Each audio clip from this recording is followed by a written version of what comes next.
ఒక ముఖ్యమైన 2-3 అంశాలకు సంబంధించి ఈ ప్రెస్ కాన్ఫరెన్స్ నిర్వహిస్తూ ఉన్నాం.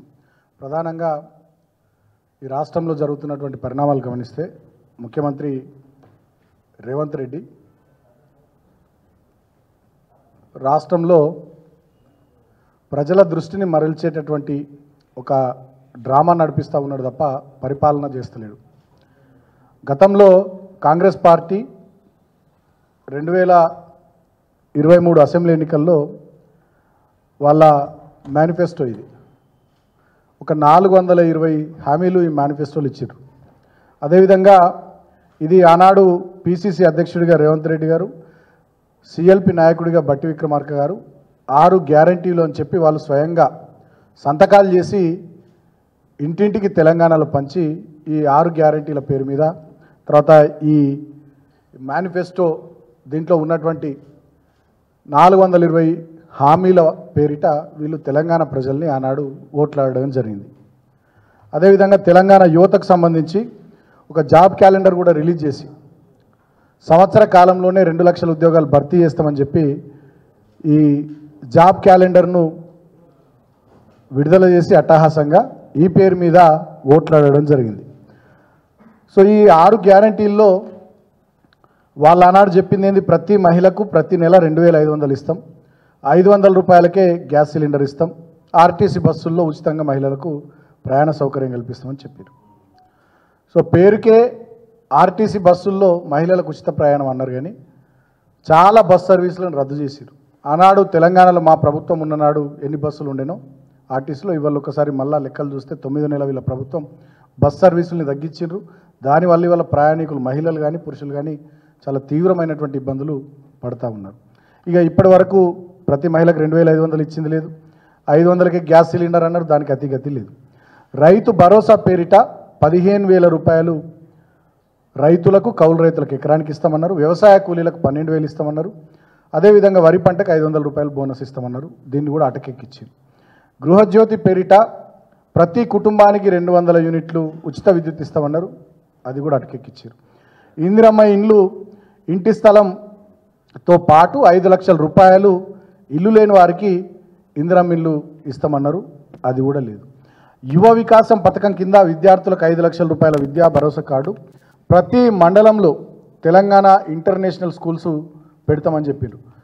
తెలంగాణలో కేసీఆర్ గారి నాయకత్వంలో వచ్చినటువంటి 1000కి పైగా గురుకులాలను మొత్తం విధ్వంసం చేసి నాశనం చేసి మొత్తం వాటిల్లో నుంచి పిల్లలు వెళ్ళిపోయేటట్టు చేసి వాటిని ఇక గతంలో ఉమ్మడి ఆంధ్రప్రదేశ్ రాష్ట్రంలో కంటే కూడా హీనాతిహీనంగా వీళ్ళ గురుకులాల వ్యవస్థను ధ్వంసం చేసినటువంటి ఈయన వీళ్ళ మేనిఫెస్టోలో కాంగ్రెస్ గ్యారంటీ కార్డులో వీళ్ళు చెప్పింది ఏంటంటే ప్రతి మండలానికి ఇంటర్నేషనల్ స్కూల్ పెడతామన్నారు, కానీ ఉన్న గురుకులాలు మొత్తం నాశనం చేస్తున్నారు.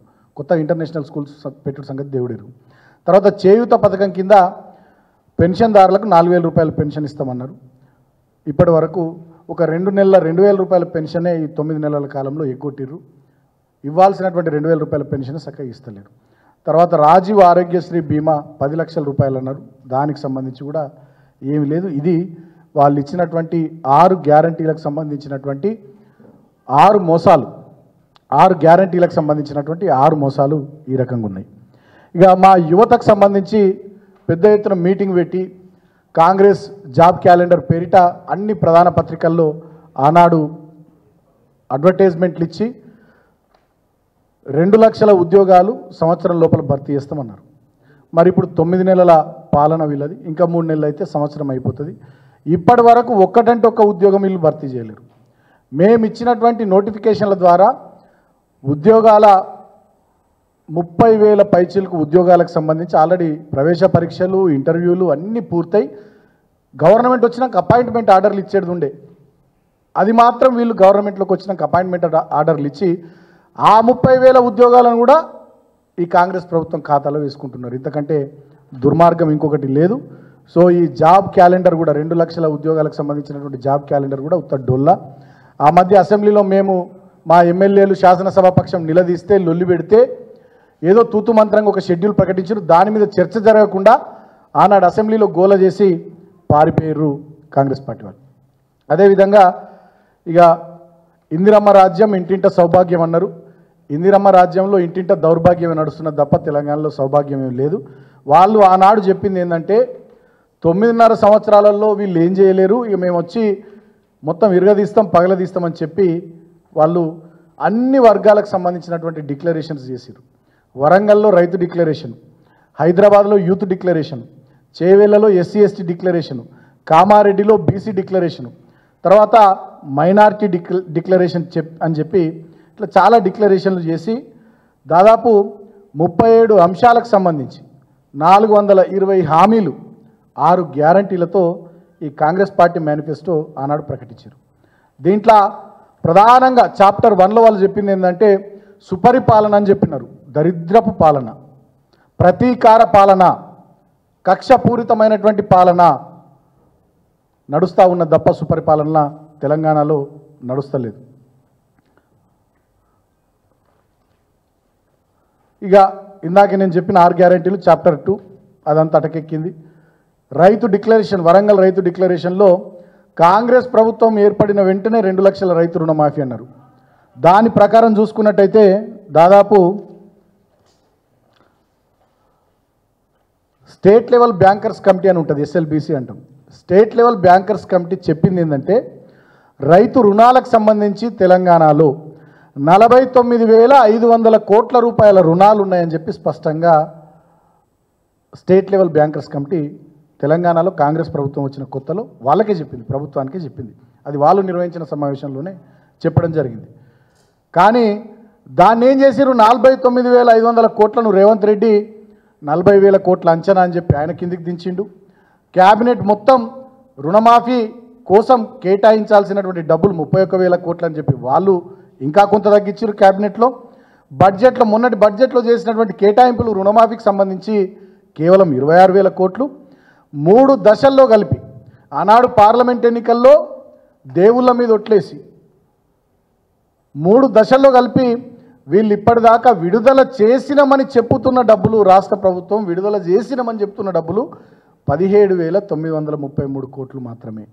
దీంట్లో మరి రైతుల ఖాతాల్లో చేరింది ఎంతనో ఇప్పటిదాకా ఆ దేవునికి తప్ప, కాంగ్రెస్ ప్రభుత్వ పెద్దలకు తప్ప, ఈ కాంగ్రెస్ ప్రభుత్వంలోని అధికారులు, chief secretary, finance secretary, agriculture secretary వీళ్ళకి తప్ప ఇక ఈ భూమి మీద ఎవరికి తెలియదు.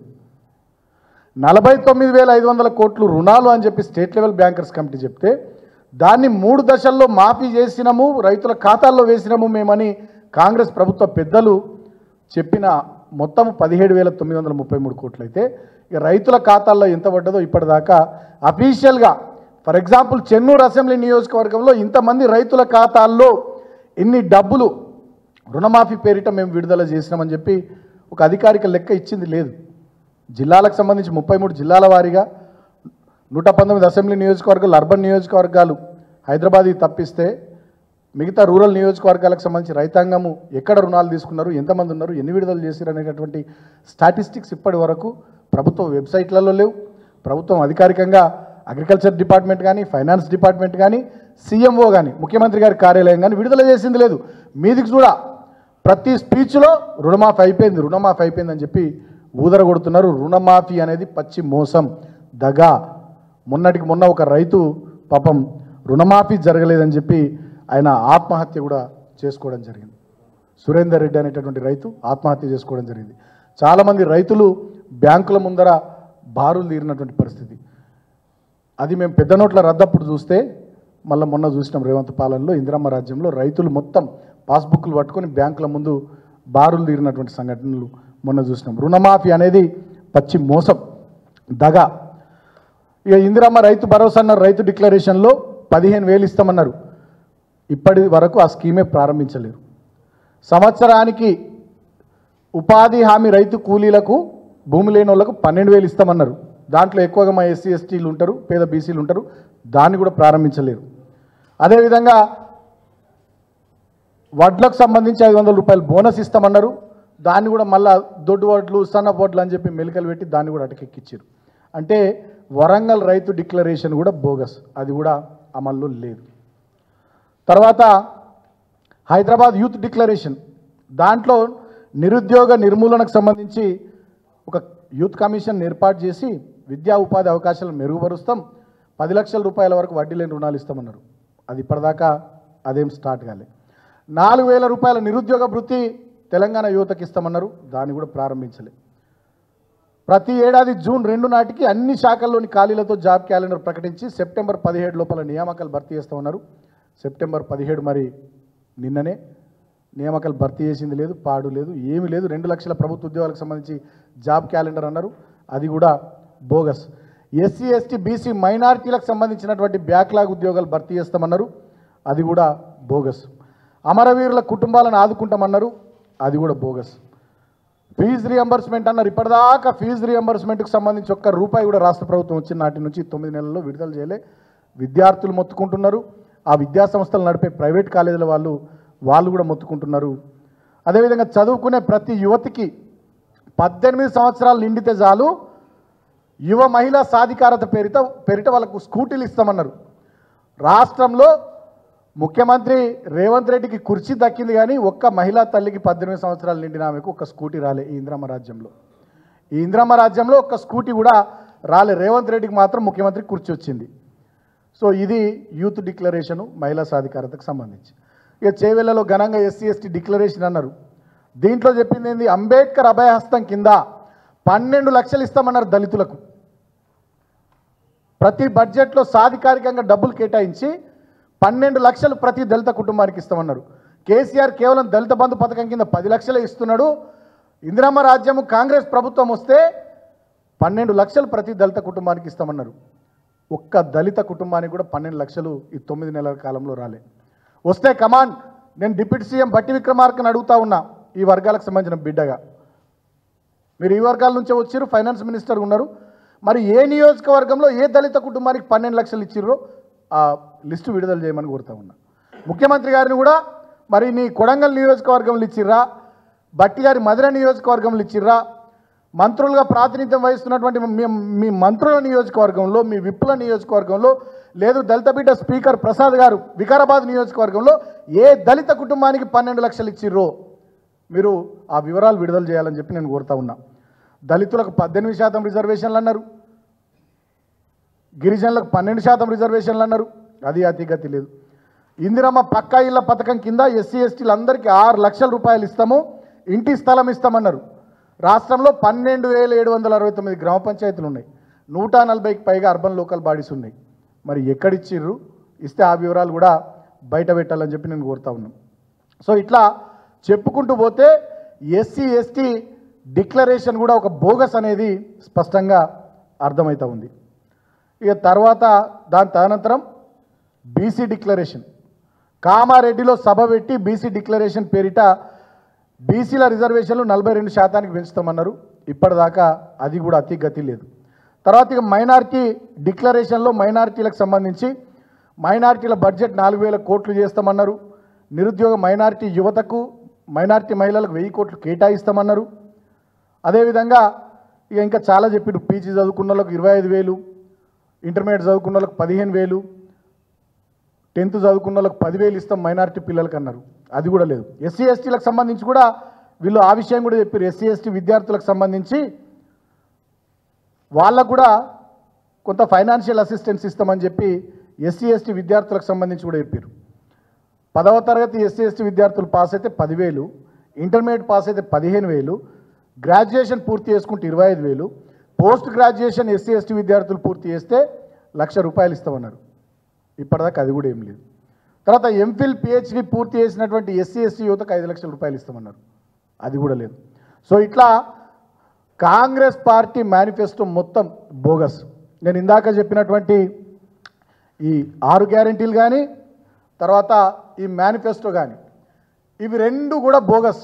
దీంట్లో ఒక్కటంటే ఒక్కటి, ఒక్క పని అంటే ఒక్క పని కూడా రేవంత్ రెడ్డి చేయలేడు. కాబట్టి దానికోసమే ఆయన ఏం చేస్తున్నాడంటే ఈ మేనిఫెస్టో మీద, 6 గ్యారెంటీల మీద, 420 హామీల మీద చర్చ జరగకుండా, చర్చ మొత్తం ఈ రాష్ట్రంలో డైవర్ట్ కావాలి, ప్రజల దృష్టిని మరల్చాలి, పేపర్లన్నిట్లలో వేరే హెడ్లైన్లు రావాలి, టీవీలలో ఉదయం నుంచి మొదలుకుంటే సాయంత్రం వరకు జరిగే చర్చలు కానీ, వాళ్ళ బులెటిన్లలో కానీ మొత్తం వేరే విషయాలే కనబడాలి. ఇక సోషల్ మీడియా, ట్విట్టర్ ఓపెన్ చేసినా, ఫేస్బుక్ ఓపెన్ చేసినా, ఇన్స్టాగ్రామ్ ఓపెన్ చేసినా, వాట్సాప్ గ్రూపులకు పోయినా ఈ కాంగ్రెస్ పార్టీ మేనిఫెస్టోలో పెట్టినటువంటి అంశాలు కానీ 6 గ్యారంటీల అంశాలు కానీ వీటి మీద చర్చ లేకుండా విషయాలన్నింటినీ కూడా డైవర్ట్ చేయాలనేటటువంటి ఒక కుట్ర ఇవాళ రేవంత్ రెడ్డి చేస్తూ ఉన్నాడు. ఆ కుట్రలో భాగమే ఎమ్మెల్యేల ఇండ్ల మీద దాడులు. ఆ కుట్రలో భాగమే మా ఎమ్మెల్యేలను కాంగ్రెస్ పార్టీలోకి తీసుకున్నాడు.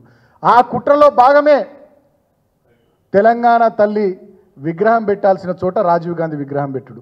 ఆ కుట్రలో భాగమే హైడ్రా పేరిట హైదరాబాదులో పేద దళితులు, బీసీలు, లంబాడ సోదర సోదరిమణులు ఇల్లు కూలగొట్టుడు. ఆ కుట్రలో భాగమే నోరు తెరిస్తే బూతులు, అబద్ధాలు, తిట్ల పురాణం. అంటే ఆయన స్ట్రాటజీ ఏంటంటే రేవంత్ రెడ్డిది, ఆయన లేస్తే అబద్ధాలు మాట్లాడాలి, అంత అయిపోయిందని చెప్పాలి, గోబెల్స్ ప్రచారం చేయాలి, కేసీఆర్ను తిట్టాలి, బీఆర్ఎస్ పార్టీ నాయకులను తిట్టాలి. తద్వారా ఏంటంటే వాళ్ళు మమ్మల్ని తిడితే మేము వాళ్ళని తిట్టాలి. ఇక రేపు పేపర్లలో కానీ టీవీలలో కానీ ఇక వాళ్ళు మమ్మల్ని తిట్టుడు, మేము వాళ్ళని తిట్టుడు. ఇక ఇదే చర్చ జరగాలి ఈ రాష్ట్రంలో తప్ప కాంగ్రెస్ పార్టీ మేనిఫెస్టోలో ఏం చెప్పి ఓట్లు అడిగింది అనేది ప్రజలు మాట్లాడద్దు, మీడియాలో రావద్దు, ప్రతిపక్షాలు మాట్లాడద్దు. ఎంతసేపు ఆయన మమ్మల్ని తిట్టుడు, మేము ఆయనను తిట్టుడు, గివిట్లనే రోజులు గడిచిపోవాలనేటటువంటి ఒక అటెన్షన్ డైవర్షన్ టాక్టిక్స్. ఆ స్ట్రాటజీ సునీల్ కనుగోలు స్ట్రాటజిస్ట్ బృందము రేవంత్ రెడ్డి నాయకత్వంలో తెలంగాణలో అమలు చేస్తూ ఉన్నారు. 6 గ్యారంటీల మీద చర్చ లేదు. కాంగ్రెస్ పార్టీ మేనిఫెస్టోలో చెప్పిన 420 అంశాలు వాటి మీద చర్చ లేకుండా కేవలం తిట్ల పురాణం, అబద్ధపు ప్రచారాలు, వ్యక్తిగతమైనటువంటి నీలాప నిందలు, అదేవిధంగా కొన్ని హైడ్రా లాంటి డ్రామాలు, వీటి మీద ప్రజల దృష్టిని మరల్చడం, వాటి మీదకి రాష్ట్రంలో చర్చ జరిగేటట్టు చేయడం, మీడియా అంతా కూడా దాని మీదనే కోడై కూయడం, పేపర్లలో మొత్తం హెడ్లైన్స్ అవే రావడం, సోషల్ మీడియాలో నేను ఇందాక చెప్పినట్టుగా అన్నీ మొత్తం వాట్సాప్ గ్రూపులు, ఫేస్బుక్, ట్విట్టర్, ఇన్స్టాగ్రామ్ అన్నిట్లలో అవే తిరగడం. ఇది ఇవాళ రేవంత్ రెడ్డి ప్రభుత్వం చేస్తున్నటువంటి డ్రామా. ఆ డ్రామాలో భాగమే ఈ అటెన్షన్ డైవర్షన్ టాక్టిక్స్. నేను అడుగుతా ఉన్నా ఈ కాంగ్రెస్ ప్రభుత్వాన్ని, కాంగ్రెస్ పార్టీ పెద్దల్ని, రాష్ట్రంలో ప్రజల్ని కూడా ఆలోచించమని కోరుతా ఉన్నా. ఈ రేవంత్ రెడ్డి హైదరాబాద్లో హైడ్రాని తీసుకొచ్చి పేద ప్రజల ఇల్లు కూలగొడతా అని చెప్పి మొన్న మేనిఫెస్టోలో పెట్టిండా, లేదా ఎన్నికల ప్రచార సభల్లో చెప్పిండా, లేదు సచివాలయం ముంగట రాజీవ్ గాంధీ విగ్రహం పెడతాం, తెలంగాణ తల్లి విగ్రహం పెట్టాం అని చెప్పి ఎన్నికల ప్రచార సభల్లో చెప్పిండా, లేకపోతే కాంగ్రెస్ పార్టీ మేనిఫెస్టోలో చెప్పిండా, 6 గ్యారంటీల కార్డులో పెట్టిండా. RRR అలైన్మెంట్ను మారుస్తాం, మా వంది మావతుల భూములకు అనుకూలంగా RRRను మెల్లగా గుంజుతాం ఒక 5 కిలోమీటర్ల అవతలకి అని చెప్పి రేవంత్ రెడ్డి ఎన్నికల మేనిఫెస్టోలో పెట్టిండా, 6 గ్యారంటీల కార్డుల్లో చెప్పిండా, లేదా అసెంబ్లీ ఎన్నికల ప్రచారంలో చెప్పిండా. భవిష్యత్తులో ఫార్మసిటీని రద్దు చేసి ఫ్యూచర్ సిటీ పేరిట రియల్ ఎస్టేట్ దందా చేస్తా అని చెప్పి రేవంత్ రెడ్డి అసెంబ్లీ ఎన్నికల ప్రచార సభల్లో చెప్పిండా, ఎన్నికల మేనిఫెస్టోలో పెట్టిండా, 6 గ్యారంటీల కార్డులో పెట్టిండా, లేకుంటే ఇప్పుడు అధికారంలోకి వచ్చినాక చేస్తుండా. ఏం జరుగుతూ ఉంది రాష్ట్రంలో? కోతికి కొబ్బరి చిప్ప దొరికినట్టు, కుక్కకు బొక్క దొరికినట్టు ఇవాళ వీళ్ళకి అధికారం వస్తే అర్హత లేని వాళ్ళు ఇవాళ అందలం ఎక్కితే, సరే నీ అదృష్టం మంచిగా ఉండి మీరు అధికారంలోకి వచ్చి ముఖ్యమంత్రి అయితే ప్రజలకు ప్రజాపాలన పేరిట మంచి పనులు చేసి ప్రజల మెప్పు పొందే ప్రయత్నాలని పక్కకు పెట్టి మొత్తం ఈ రాష్ట్రంలో ఇవాళ అవినీతి, కుటుంబ పాలన, పైరవీలు, దందాలు, ఇందిరమ్మ రాజ్యంలో ఆనాటి ఎమర్జెన్సీ నాటి పరిస్థితులు ఇవాళ తెలంగాణ రాష్ట్రంలో కనబడతా ఉన్నాయి. ఖమ్మంలో వరదలు వస్తే ప్రధాన ప్రతిపక్షంగా మా బీఆర్ఎస్ పార్టీ బృందం పోతే మా బృందం మీద దాడులు చేస్తారు. సిగ్గుందా మీకు? కాంగ్రెస్ పెద్దలకు మేము అడుగుతా ఉన్నాం. ఆపద సమయంలో ప్రజలకు అండగా ఉండాల్సిన బాధ్యత ప్రభుత్వానిది, అందరిది. ఆ బాధ్యతను గుర్తెరిగి ప్రధాన ప్రతిపక్షంగా మేము పోతే మా వాళ్ళ మీద దాడులు. హైకోర్టు తీర్పు వస్తే ఎమ్మెల్యేలను తొందరగా డిస్క్వాలిఫై చేసే విషయంలో స్పీకర్ గారు నిర్ణయం తీసుకోండి అని చెప్తే దాని విషయంలో మా ఎమ్మెల్యేలు మాట్లాడితే మా ఎమ్మెల్యేలు ఇళ్ళ మీద దాడులు. సిగ్గుందా రేవంత్ రెడ్డి నీకు? మాట్లాడితే రాహుల్ గాంధీ జపం చేస్తావు. మొన్నటి లోక్సభ ఎన్నికల మేనిఫెస్టోలో కాంగ్రెస్ పార్టీ చెప్పింది ఏంది? 10th షెడ్యూల్ను సవరించి డిస్క్వాలిఫికేషన్కి సంబంధించి నిర్ణయం తీసుకుంటామని మొన్నటి పార్లమెంట్ ఎన్నికల మేనిఫెస్టోలో చెప్పింది మీ కాంగ్రెస్ పార్టీ కదా. సిగ్గు లేకుండా బీఆర్ఎస్ పార్టీ ఎమ్మెల్యేలను 10 మందిని తీసుకుంటావా? వీళ్ళకంటే సిగ్గు లేదు. నీకేమైందా రేవంత్ రెడ్డి? నువ్వు రాహుల్ గాంధీ జపం చేస్తున్నావు కదా మాట్లాడితే. అంటే రాహుల్ గాంధీది ఒక ఆలోచన, నీది ఇంకో విధానమా? రాహుల్ గాంధీ ఆలోచనకు, విధానానికి, కాంగ్రెస్ పార్టీ సిద్ధాంతాలకు, వాళ్ళ పద్ధతులకు వ్యతిరేకంగా నువ్వు ఓదలుచుకున్నావా? ఏం చెప్పదలుచుకున్నావు మరి నీ నిర్ణయాల ద్వారా? ఇవాళ అడుగుతూ ఉన్నాం మేము. ఇక నోరు తెరిస్తే అబద్ధాలు. ఎంత ఘోరమైనటువంటి అబద్ధాలు అంటే 30,000 ఉద్యోగాలు భర్తీ చేసినామంటాడు, ఒక్క ఉద్యోగం భర్తీ చేయలే. అసలు టీచర్ల ట్రాన్స్ఫర్లు చేయలే కేసీఆర్ ప్రభుత్వం అంటాడు. 2018లో 50-60 వేల మంది టీచర్ల ట్రాన్స్ఫర్లు జరిగినాయి, అది పచ్చి అబద్ధం. RRR మొత్తం రేవంత్ రెడ్డి, కోమటిరెడ్డి వెంకటరెడ్డి గారే. RRR అనేది ఇక వీళ్ళే మొత్తం ప్లాన్ చేసి స్కెచ్ గీసి కేంద్ర ప్రభుత్వాన్ని నొప్పించి వీళ్ళే RRR ప్రాజెక్టును ప్రారంభించినట్టు, RRR ప్రాజెక్టుకు సంబంధించి రూపకల్పన చేసినట్టు చెప్తున్నారు. RRR ప్రాజెక్టు 2017లో బీఆర్ఎస్ ప్రభుత్వం ప్రతిపాదిస్తే డిసెంబర్ 2018లో RRR ప్రాజెక్టుకు సంబంధించి తాత్కాలిక అనుమతులు ఆనాటి కేంద్ర ప్రభుత్వం మంజూరు చేసింది. అప్పుడు ఈ విషయాలు నాకు ఎందుకు అవగాహన ఉన్నాయంటే నేను అప్పుడు పార్లమెంట్ సభ్యుని.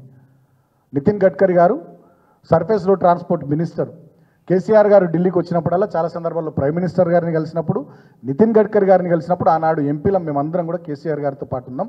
ఆనాడు 2017లో ఈ RRRకు సంబంధించి రూపకల్పన మా ప్రభుత్వం చేస్తే 2018లో ఆనాటి కేంద్ర ప్రభుత్వం కేసీఆర్ గారి ఒత్తిడి మేరకు, కేసీఆర్ గారి రిక్వెస్ట్ మేరకు వాళ్ళు అనుమతులు కూడా ఇచ్చినటువంటి విషయాన్ని నేను గుర్తు చేస్తూ ఉన్నా. 2021లో జాతీయ రహదారుల సంస్థ ఈ RRRకు సంబంధించినటువంటి ఆ నార్త్ ఏరియా డిపిఆర్ కోసం టెండర్లను కూడా ఆనాడు జారీ చేయడం జరిగింది 2021లో, అంటే ఆనాడు మా ప్రభుత్వం ఉన్నప్పుడు. ఇక వీళ్ళు ఇప్పుడు ఏం మాట్లాడతారు, మొత్తం RRR అంతా రేవంత్ రెడ్డి ఇట్లా తిప్పినట్టు, కోమటిరెడ్డి వెంకటరెడ్డి తిప్పినట్టు అబద్ధపు మాటలు మాట్లాడుతూ ఉన్నారు. సో ఇక ఇంకొక ముఖ్యమైనటువంటి విషయం, రాష్ట్రంలో ఇటువంటి మంచి విషయాల మీద, నేను ఇందాక చెప్పినట్టుగా మంచి విషయాల మీద, వాళ్ళు ఇచ్చినటువంటి హామీల మీద, గ్యారంటీల మీద చర్చ జరగకుండా రాష్ట్ర ప్రజల దృష్టి మరల్చే కుట్ర. రైతు రుణమాఫీకి సంబంధించి ఏదో చేసినాం హడావిడిగా అయిపోయింది రైతు రుణమాఫీ అని చెప్పి వాళ్ళు మాట్లాడడం మొదలు పెడితే, మేము ఇదే బీఆర్ఎస్ పార్టీ ప్రధాన కార్యాలయంలో హెల్ప్ డెస్క్ పెట్టి రైతుల నుంచి వివరాలు తీసుకొని ఎంతమంది రైతులకు ఇంకా రుణమాఫీ కాలేదో, ఎన్ని లక్షల మంది రైతులకు రుణమాఫీ కాలేదో అసెంబ్లీ వేదికగా ఎండగట్టినాం. ఇక్కడికి వచ్చినటువంటి వివరాలు కూడా రాష్ట్ర ప్రభుత్వానికి పంపించినాం. దాంతో ఒక్కసారి తేలుగుట్టిన దొంగల లెక్క రైతు రుణమాఫీ విషయంలో చేసిన మోసం బయటపడ్డదని చెప్పి తెలుసుకొని రేవంత్ రెడ్డి కొత్త డ్రామా ఏం మొదలుపెట్టిండు, హైడ్రా అనే డ్రామా మొదలుపెట్టిండు. ఈ హైడ్రా అనేటటువంటి ఈ డ్రామాలో ఉన్నటువంటి అసలు కథ ఏంటంటే ఒక 3 విషయాలు. ఒకటి, రైతు రుణమాఫీ నుంచి, 6 గ్యారంటీల నుంచి, 420 హామీల మేనిఫెస్టో నుంచి రాష్ట్ర ప్రజల దృష్టిని మరల్చడం ఒకటి. రెండవది, ఒకటో రెండో మూడో కూలగొట్టి మిగతా వాళ్ళందరినీ భయభ్రాంతులకు గురి చేసి దగ్గరకు పిలిపించుకొని వసూళ్ల దందా. ఎందుకంటే రేవంత్ రెడ్డికి వసూళ్ళు ఎట్లా చేయాలనో బాగా తెలుసు. ఆయన బ్లాక్మెయిల్కి బ్రాండ్ అంబాసిడర్. గతంలో కూడా ఆయన ఒక మామూలు స్థాయి నుంచి వాళ్ళ ఈ స్థాయికి ఎదగడానికి ఎంతమందిని పీడించిండు, ఆర్టీఐ యాక్టుల కింద ఎంతమందిని భయపెట్టిండు, ఎంతమంది దగ్గర ఎన్ని డబ్బులు వసూలు చేసిండు అనేటటువంటి విషయాలు అందరికీ కూడా తెలుసు. ఆనాడేమో అధికారం లేదు కాబట్టి రైట్ టు ఇన్ఫర్మేషన్ యాక్ట్ కింద, లేదంటే మీడియా సమావేశాలు పెట్టడం ద్వారా వాళ్ళని వీళ్ళని బెదిరించి ఆనాడు డబ్బులు వసూలు చేస్తుండే. ఇవాళ అధికారంలో ఉన్నాడు కదా, బాజాప్తా హైడ్రా అనే సంస్థను పెట్టిండు. హైడ్రా అనే సంస్థను పెట్టి 1-2 కొట్టి మిగతా వాళ్ళందరినీ భయపెట్టి డబ్బులు వసూలు చేయాలనేది రెండో కుట్ర. ఇక మూడో కుట్ర ఏంది, మొన్న 2023 అసెంబ్లీ ఎన్నికల్లో ఈయనకు ఒక్క సీట్ రాలే హైదరాబాద్లో.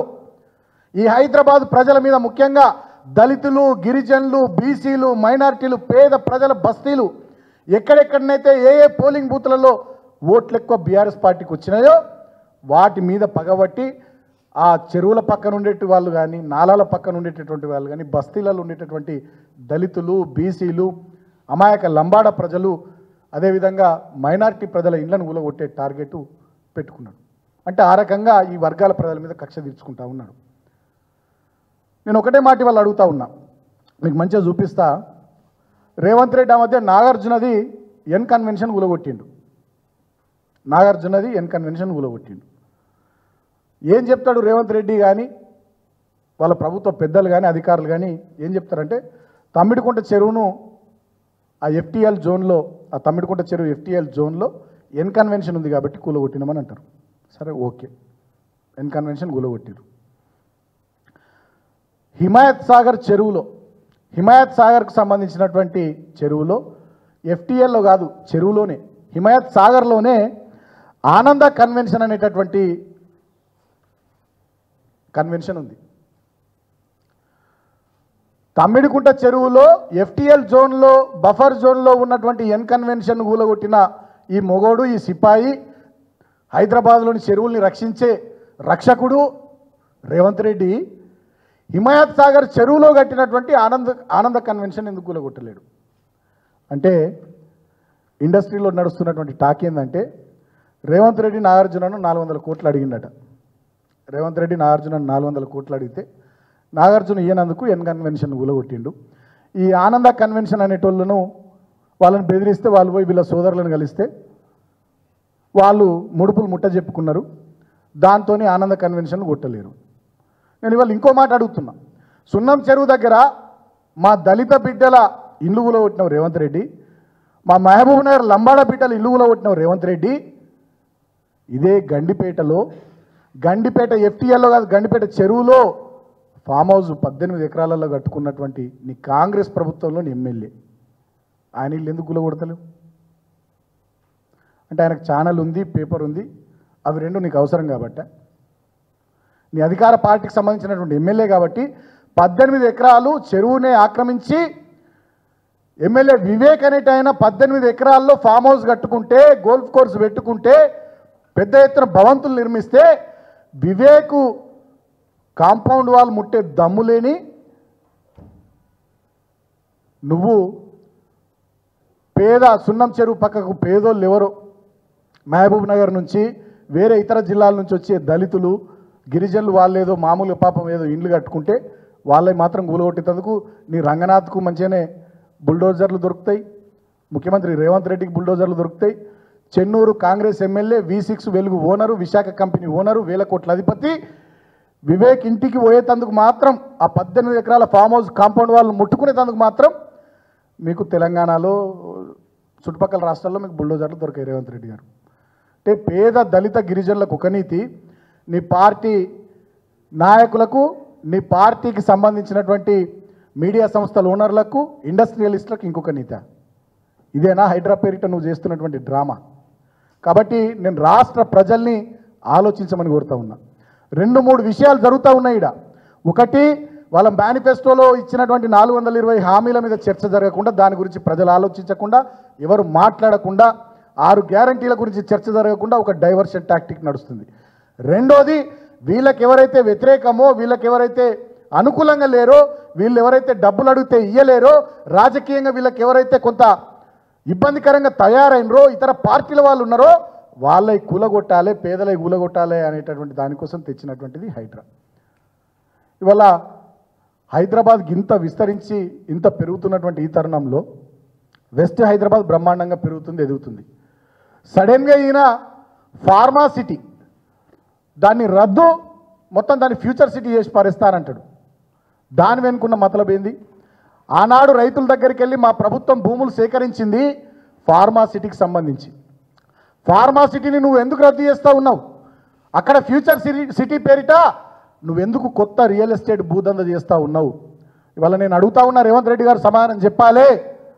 జూబ్లీ హిల్స్లో, మాదాపూర్లో, కొండాపూర్లో, గచ్చిబౌలిలో ఎవరెవరు ఎక్కడెక్కడ ఆఫీసులు పెట్టుకొని ఏ రియల్ ఎస్టేట్ సంస్థల వాళ్ళను, కాంట్రాక్టర్లను పిలుచుకొని అక్కడ పెట్టుబడులు పెట్టండి, అక్కడ ఇది చేయండి, అక్కడ అది చేయండి, అక్కడ స్పోర్ట్స్ యూనివర్సిటీ వస్తుంది, ఏఐకి సంబంధించి ఇంకోటి వస్తుంది, ఇంకోటి వస్తుంది అని చెప్పి మీరు మాట్లాడుతున్నటువంటి మాటలు వాస్తవమా కాదా?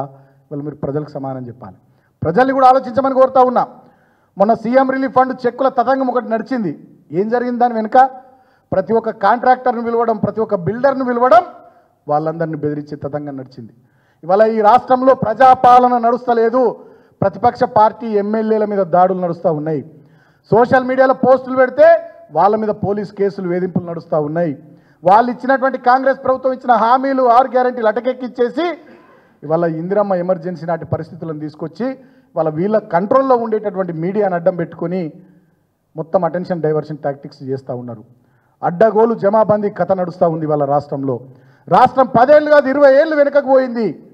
తెలంగాణ ఆనాడు మేము ఉద్యమం చేసి పోరాటం చేసి తెచ్చుకున్న తెలంగాణలో కడుపు కట్టుకొని నోరు కట్టుకొని కేసీఆర్ నాయకత్వంలో 10 ఏళ్ళు మా ప్రభుత్వం పనిచేస్తే ఇవాళ బరి తెగించి విచ్చలవిడిగా దుకాణాలు ఓపెన్ చేసి మొత్తం అడ్డగోలుగా ఇవాళ తెలంగాణను, హైదరాబాద్ను ఆగమగం చేస్తున్నారు. తెలంగాణ బ్రాండ్ ఇమేజ్ను దెబ్బతీసిండు రేవంత్ రెడ్డి. హైదరాబాద్ బ్రాండ్ ఇమేజ్ను గంగన కలిపిండు రేవంత్ రెడ్డి. సర్వనాశనం చేసింది ఈ రేవంత్ రెడ్డి గ్యాంగ్ మొత్తం హైదరాబాద్ను తెలంగాణను 20 ఏళ్ళు 30 ఏళ్ళు వెనుకకు తీసుకుపోయారు వీళ్ళు. మళ్ళా తెలంగాణ పునర్నిర్మించబడాలంటే, మళ్ళా హైదరాబాద్ ఇమేజ్ పెరగాలంటే మళ్ళీ మేము వచ్చిన తర్వాత కూడా 24 గంటలు కష్టపడితే తప్ప ఆ పరిస్థితులు రావు. ఆ దిశగా ఇవాళ తెలంగాణ హైదరాబాద్ను ఈ కాంగ్రెస్ ప్రభుత్వ పెద్దలు తీసుకొని పోయినారు. కాబట్టి రాష్ట్ర ప్రజల్ని కూడా ఆలోచించమని కోరుతా ఉన్నా. దయచేసి ఈ అటెన్షన్ డైవర్షన్ వాళ్ళ టాక్టిక్స్లోకి మనం పోవద్దు. ఇంకోటి ఏం చేస్తూ ఉన్నారు వీళ్ళు కాంగ్రెస్ వాళ్ళు, మమ్మల్ని బాగా తిట్టుడు, కేసీఆర్ గారి నుంచి మొదలుకుంటే మా నాయకుల వరకు. ఇక మళ్ళీ మేము కూడా వాళ్ళని పడి తిడితే ఇక ఇదే నడవాలి. ఇక అటు వాళ్ళు మమ్మల్ని తిట్టుడు, ఇటు మేము వాళ్ళని తిట్టుడు. 6 గ్యారెంటీలు లేవు, 420 హామీలు లేవు, గురుకులాల జోలి లేదు, 2 లక్షల ఉద్యోగాల భర్తీ సంబంధించింది మాట్లాడేది లేదు, రుణమాఫీది లేదు, రైతు భరోసాది లేదు, కళ్యాణ లక్ష్మి లేదు, ఇక ఏవి లేవు. మొత్తం ఇదే కథ. వాళ్ళు మమ్మల్ని తిట్టాం, మేము వాళ్ళని తిట్టి. ఇక సోషల్ మీడియాలో కొన్ని ఫేక్ అకౌంట్లు, గోస్ట్ అకౌంట్లు పెట్టి కొన్ని పిచ్చి పిచ్చి ఫేక్ న్యూస్లు స్ప్రెడ్ చేస్తూ ఉన్నారు. బిడ్డ చెప్తా ఉన్నాం, అధికారంలోకి మళ్ళీ మేము వచ్చుడు పక్క.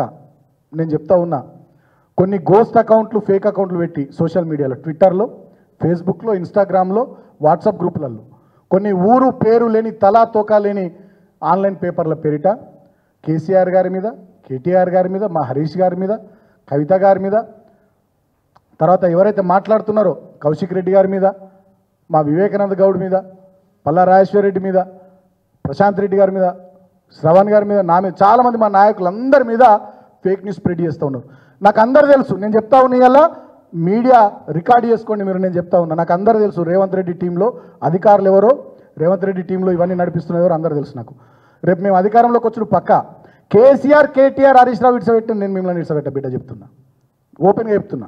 కేసీఆర్ గారు, కేటీఆర్ గారు, హరీష్ రావు గారు మిమ్మల్ని క్షమించి వదిలేసినా ఇవాళ రేవంత్ రెడ్డి టీంలో ఉన్న అధికారులు ఎవరైతే ఈ డ్రామాలు చేస్తూ ఉన్నారో, రేవంత్ రెడ్డి టీంలో ఉన్న ఇంకా కొంతమంది ఎవరైతే, నేను మాట్లాడేది మీరు వింటున్నారు, మీకు అర్థమవుతుంది, మీరు ఈ ప్రెస్ కాన్ఫరెన్స్ చూస్తున్నారు, నేను చెప్తున్నా. కేసీఆర్, కేటీఆర్, హరీష్ అన్న వాళ్ళు మిమ్మల్ని నిడిచిపెట్టినా నేను మిమ్మల్ని నిడిచిపెట్టా. అధికారంలోకి 4 రోజులు వెనక ముందు మేము వచ్చుడు పక్క, మిమ్మల్ని నిడిచిపెట్టాం. రాజకీయాలు చేస్తే ఫేర్గా చేసుకుందాం. మీరు అధికార పక్షం, మేము ప్రతిపక్షం. మేము ప్రజల గురించి మాట్లాడతాం, ప్రజా సమస్యల గురించి మాట్లాడతాం. మీరు ప్రజలకు ఏం హామీలు ఇచ్చిర్రో వాటిని మీకు గుర్తు చేసుకుంటూ మేము ప్రజల పక్షాన్ని మాట్లాడతాం. మీరు చేతనైతే పని చేయండి, శాతకాకపోతే గమ్మునుండండి తప్ప వ్యక్తిత్వాన్ని దెబ్బతీసే విధంగా మా నాయకత్వం మీద, మా వాళ్ళ మీద బురద జల్లేటటువంటి ఫేక్ న్యూస్లు, డ్రామాలు చేస్తే 1000% మీరు ఎవడెవడు పెడుతున్నా అని తెలుసు. మీ గొట్టపు ఛానళ్ళు, మీ గొట్టపు కథలు, మీ గొట్టంగాళ్ళు అందరూ తెలుసు. ఎవరిని వదిలిపెట్టాం, మిత్తి కాదు, దానికన్నా ఎక్కువ ఇస్తాం. తర్వాత మళ్ళీ మమ్మల్ని తప్పుపట్టడానికి తెలంగాణ సమాజం కూడా, వాళ్ళు కూడా ఏమనుకోరు. ఎందుకంటే మేము ప్రజా సమస్యలు మాట్లాడుతున్నాం. ప్రజలు మాకు ఇచ్చిన ప్రధాన ప్రతిపక్షం కాబట్టి వాళ్ళు ఇచ్చినటువంటి హామీలు వాళ్ళకు గుర్తు చేస్తూ ఉన్నాం తప్ప మేమేం వేరే అంటలేం. మేము కూడా ఓపికగా పద్ధతిగానే ఉంటున్నాం. కానీ మరి వ్యక్తిత్వాన్ని దెబ్బతీసే విధంగా ఇష్టం వచ్చినట్టు చేస్తే మాత్రం డెఫినెట్గా మిత్తితో సహా ఇస్తాం. మీరు కొడుకులారు అనుకుంటున్నామో అమెరికాకు పోతాం, లండన్ పోతాం, దుబాయ్ పోయి దాక్కుంటాం, అధికారం పోయినాక గల్లవట్టి గుంజుకొస్తా బిడ్డ, అక్కడికి వెళ్ళి ఒక్కొక్కని గల్లవట్టి గుంజుకొస్తా వేరే దేశాలకు పోయినా.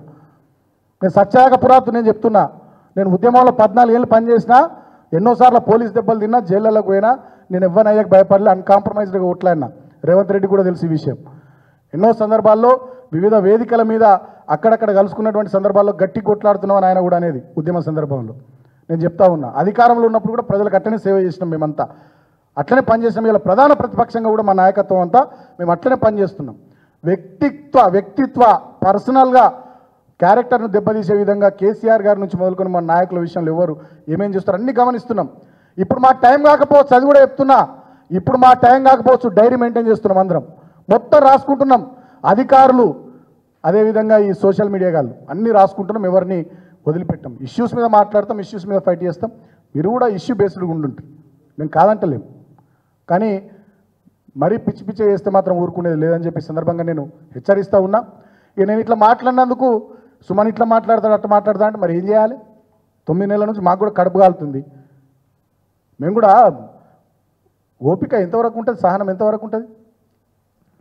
ట్విట్టర్లో నేను చూపిస్తాను మీకు, ఒక గోస్ట్ ఐడి క్రియేట్ చేసిరండి ట్విట్టర్లో. నేను మీకు చెప్తా, చూపిస్తాను మీకు ఇప్పుడు మీడియా సోదరులకు, తెలంగాణ సమాజం కూడా చూడాలి. దీని పేరు కాపలా కుక్క అని కేసీఆర్ గారు బొమ్మ పెట్టిరండి. కాపలా కుక్క, మీ కాపలా కుక్క అని చెప్పి ఒక గోస్ట్ ఐడి క్రియేట్ చేసి కేసీఆర్ గారి బొమ్మ పెట్టి దాంట్లో ఇష్టం వచ్చినట్టుగా బీఆర్ఎస్ పార్టీ నాయకుల మీద ఇదేం పద్ధతి నాకు అర్థం కాదు. బీహార్ తరహా ఉత్తరప్రదేశ్ తరహా రాజకీయాలు తీసుకొద్దాం అనుకుంటున్నారా తెలంగాణలో?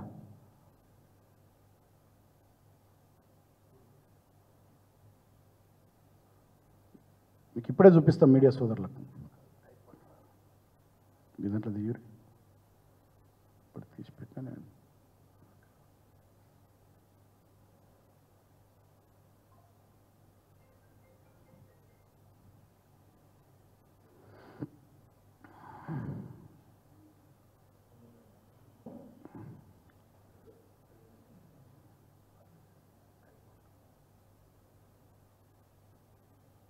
ఇంత దుర్మార్గంగా కేసీఆర్ గారిని ఉద్దేశించి కేటీఆర్ గారిని ఉద్దేశించి మా పార్టీ అగ్రనాయకత్వము మిగతా నాయకులు అందరిని ఉద్దేశించి ఇష్టం వచ్చినట్టుగా ఎంత దుర్మార్గంగా పెడుతురండి. ఇది దయచేసి మీడియా మిత్రులు చూడండి. దీని పేరు మీ కాపలా కుక్క అని ట్విట్టర్లో ఒక ఫేక్ ఐడి క్రియేట్ చేశారు. కేసీఆర్ గారి బొమ్మ పెట్టి దీంట్లో అడ్డగోలుగా మొత్తం మా బీఆర్ఎస్ పార్టీ నాయకులు మా పార్టీ ముఖ్య నాయకులు అందరికి సంబంధించి ఇష్టం వచ్చినట్టుగా సిసిఎస్లో ఫిర్యాదు చేసిన పోలీసులకు వాళ్ళు పట్టించుకుంటలేరు. సరే పోలీస్ సోదరులు కూడా గమనించాలి, అధికారం ఇవ్వడానికి శాశ్వతం కాదు సోదరులారా. డెఫినెట్గా మేము వస్తాం.